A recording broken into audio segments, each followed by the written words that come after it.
Здесь к выборам в Госдуму и Народное собрание подошли креативно. Национальные ритмы и танцы в исполнении ансамбля СИК. Так что избиратели не только отдают свой голос, но и участвуют в интересной программе.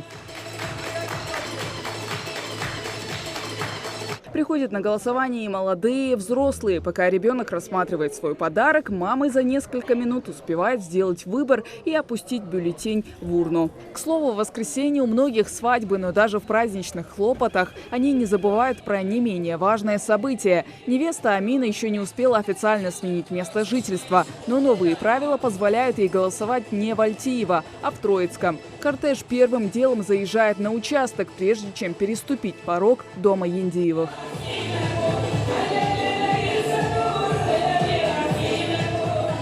Маски, перчатки и антисептики – все антиковидные меры в Троицке соблюдают. Заходит по несколько человек, чтобы было легче держать дистанцию. В депутаты в Госдуму от 14 партий зарегистрировано больше 3500 человек. Выбор большой, и граждане активно отдают свои голоса.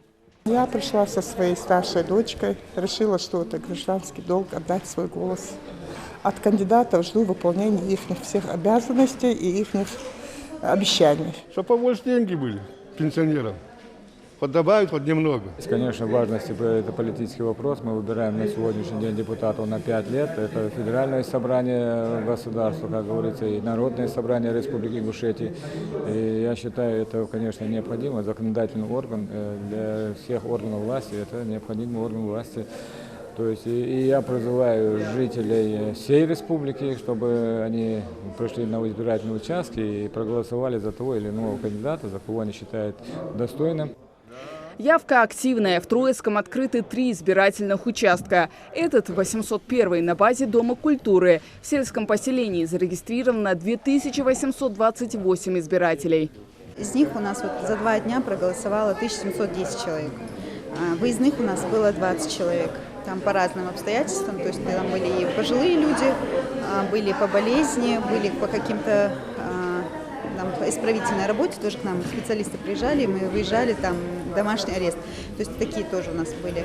Сегодня мы тоже планируем сделать выезд к вдовам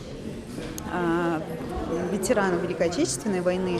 И плюс у нас оставили сегодня 3 заявки. Это больные постельные люди, они тоже хотят проголосовать, и, соответственно, мы направим тоже туда их. 17 числа в 8:00 открыт избирательный участок. Сегодня 3-й день.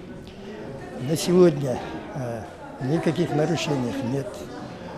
Все идет по плану. Последний день голосования самый активный. Жители надеются, что новые законотворцы положительно повлияют на развитие родного поселения. Хава Гайдикова, Умар Газдиев. Новости 24.